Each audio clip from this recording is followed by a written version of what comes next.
Haji Lulung meninggal, masa gara-gara Ahok? Ketika kelompok geng 212 satu persatu meninggal dunia, sebenarnya bagi saya ya biasa saja, karena kematian memang adalah takdir kita semua, takdir semua makhluk hidup, tidak hanya manusia, tapi juga hewan dan pepohonan. Maka sebenarnya ketika ada makhluk hidup bertemu ajalnya, itu adalah takdirnya, sementara sakit, disembelih, atau kecelakaan adalah perantara logis, agar kita sebagai orang yang masih hidup dan berakal lebih mudah menerimanya. Ketika Maher At-Talibi atau Tengku Zulkarnain meninggal dunia, banyak juga orang yang berkomentar negatif. Sekarang Haji Lulung yang terkenal vokal di Jakarta juga menemui ajalnya. Dan lagi-lagi saya membaca banyak komentar bahwa kematiannya adalah wujud dari sumpah Ahok, satu persatu akan dipermalukan. Terus terang saya merasa terganggu dengan komentar-komentar itu, karena menurut saya, kematian bukanlah hal yang memalukan. Toh para nabi pun meninggal, bahwa dulu mereka punya masalah dengan Ahok terkait perbedaan sikap pilihan politik. Mestinya itu tidak ada urusan dengan takdir kematiannya. Karena sekali lagi, kematian itu adalah takdir yang sudah ditentukan sejak mereka terlahir ke dunia. Dengan atau tanpa berseberangan dengan Ahok, mereka tetap akan meninggal sesuai dengan jatah umurnya. Bahkan Ahok pun cepat atau lambat juga akan meninggal dunia. Jadi kenapa beberapa dari kita berkomentar seolah semua kejadian di dunia ini ada hubungannya dengan doa Ahok? Padahal yang berkomentar itu juga nantinya akan meninggal. Selain itu pilihan politik atau katakanlah dosa yang mereka lakukan itu tidak hanya soal dosa terhadap Ahok kalau itu memang terhitung dosa, tapi ada banyak dan kita tidak pernah benar-benar tahu karma yang mana yang sedang mereka alami saat mendapat musibah. Saya hanya heran kepada para pendukung Ahok yang mestinya lebih rasional. Kini terlihat seperti orang-orang yang merasa dirinya lebih suci dari yang lain, menempatkan Ahok sebagai sosok paling bersih di dunia ini.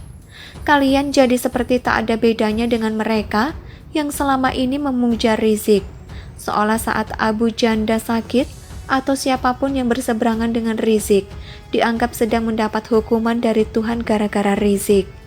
Padahal sama juga sakit itu pun bagian dari takdir yang membersihkan sebagian dosa. Bagi saya, baik Rizik ataupun Ahok sama saja, sama-sama manusia biasa. Mereka bukan perwakilan Tuhan, bukan pula orang terdekat dengan Tuhan yang kemudian mengabulkan semua doanya. Jadi marilah kembali hidup sebagai manusia berakal, bukan mendewakan sesama manusia yang juga sama-sama penuh dosa. Tapi ya memang, komentar saya ini mungkin bukan komentar yang perlu kalian turuti. Saya bukan raja yang bisa memerintah. Pendapat ini saya sampaikan karena saya tidak ingin kalian jadi selevel dengan pendukung Rizik yang dikit-dikit karena karma, dikit-dikit bawa nama Tuhan. Di era keberpihakan seperti sekarang, rupanya menjadi biasa saja itu tidak mudah. Setiap orang yang didukung dan berseberangan secara politik harus nampak berlebihan. Entah itu berlebihan dalam memuja atau berlebihan dalam membenci, sehingga kita tidak lagi menjadi manusia yang punya logika dan perasaan, yang sudah terlanjur mengotak-otakan kehidupan dengan geng. Jadi bagi saya ketika hari ini Haji Lulung meninggal dunia, itu memang sudah takdirnya.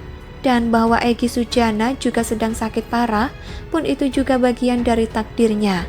Sebagai sesama manusia, kita harus mendoakan, seperti kita yang berharap nanti juga akan didoakan, bukan dihujat dan diungkit kesalahannya.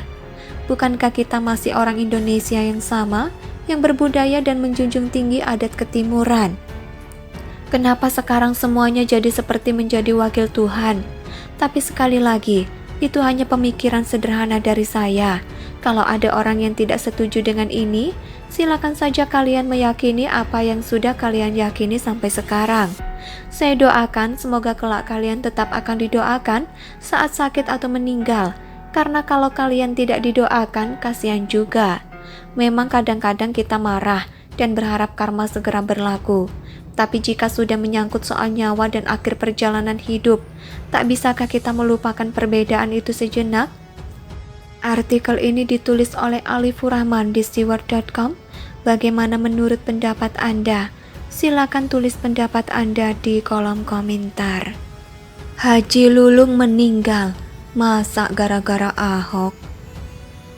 Ketika kelompok geng 212 satu persatu meninggal dunia, sebenarnya bagi saya ya biasa saja, karena kematian memang adalah takdir kita semua, takdir semua makhluk hidup, tidak hanya manusia, tapi juga hewan dan pepohonan. Maka sebenarnya ketika ada makhluk hidup bertemu ajalnya, itu adalah takdirnya, sementara sakit, disembelih, atau kecelakaan adalah perantara logis, agar kita sebagai orang yang masih hidup dan berakal lebih mudah menerimanya. Ketika Maher At-Talibi atau Tengku Zulkarnain meninggal dunia, banyak juga orang yang berkomentar negatif. Sekarang Haji Lulung yang terkenal vokal di Jakarta juga menemui ajalnya. Dan lagi-lagi saya membaca banyak komentar bahwa kematiannya adalah wujud dari sumpah Ahok, satu persatu akan dipermalukan. Terus terang saya merasa terganggu dengan komentar-komentar itu, karena menurut saya, kematian bukanlah hal yang memalukan. Toh para nabi pun meninggal, bahwa dulu mereka punya masalah dengan Ahok terkait perbedaan sikap pilihan politik. Mestinya itu tidak ada urusan dengan takdir kematiannya, karena sekali lagi, kematian itu adalah takdir yang sudah ditentukan sejak mereka terlahir ke dunia. Dengan atau tanpa berseberangan dengan Ahok, mereka tetap akan meninggal sesuai dengan jatah umurnya. Bahkan Ahok pun cepat atau lambat juga akan meninggal dunia.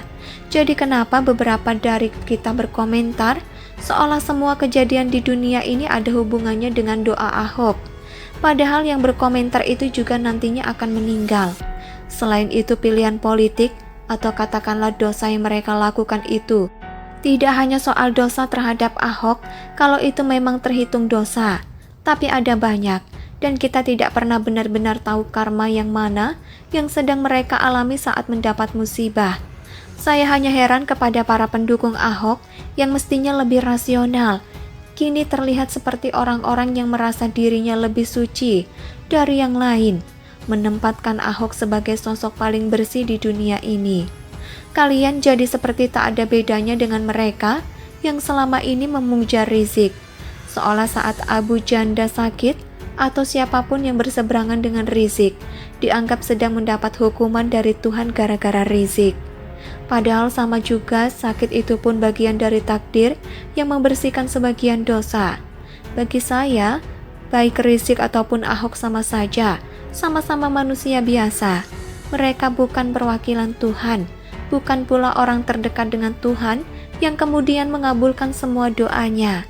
Jadi marilah kembali hidup sebagai manusia berakal, bukan mendewakan sesama manusia yang juga sama-sama penuh dosa. Tapi ya memang, komentar saya ini mungkin bukan komentar yang perlu kalian turuti. Saya bukan raja yang bisa memerintah. Pendapat ini saya sampaikan karena saya tidak ingin kalian jadi selevel dengan pendukung Rizik yang dikit-dikit karena karma, dikit-dikit bawa nama Tuhan. Di era keberpihakan seperti sekarang, rupanya menjadi biasa saja itu tidak mudah. Setiap orang yang didukung dan berseberangan secara politik harus nampak berlebihan. Entah itu berlebihan dalam memuja atau berlebihan dalam membenci, sehingga kita tidak lagi menjadi manusia yang punya logika dan perasaan, yang sudah terlanjur mengotak-otakan kehidupan dengan geng. Jadi bagi saya ketika hari ini Haji Lulung meninggal dunia, itu memang sudah takdirnya. Dan bahwa Egy Sujana juga sedang sakit parah, pun itu juga bagian dari takdirnya. Sebagai sesama manusia, kita harus mendoakan, seperti kita yang berharap nanti juga akan didoakan, bukan dihujat dan diungkit kesalahannya. Bukankah kita masih orang Indonesia yang sama, yang berbudaya dan menjunjung tinggi adat ketimuran? Kenapa sekarang semuanya jadi seperti menjadi wakil Tuhan? Tapi sekali lagi, itu hanya pemikiran sederhana dari saya. Kalau ada orang yang tidak setuju dengan ini, silakan saja kalian meyakini apa yang sudah kalian yakini sampai sekarang. Saya doakan semoga kelak kalian tetap akan didoakan saat sakit atau meninggal, karena kalau kalian tidak didoakan, kasihan juga. Memang kadang-kadang kita marah, dan berharap karma segera berlaku. Tapi jika sudah menyangkut soal nyawa dan akhir perjalanan hidup, tak bisakah kita melupakan perbedaan itu sejenak?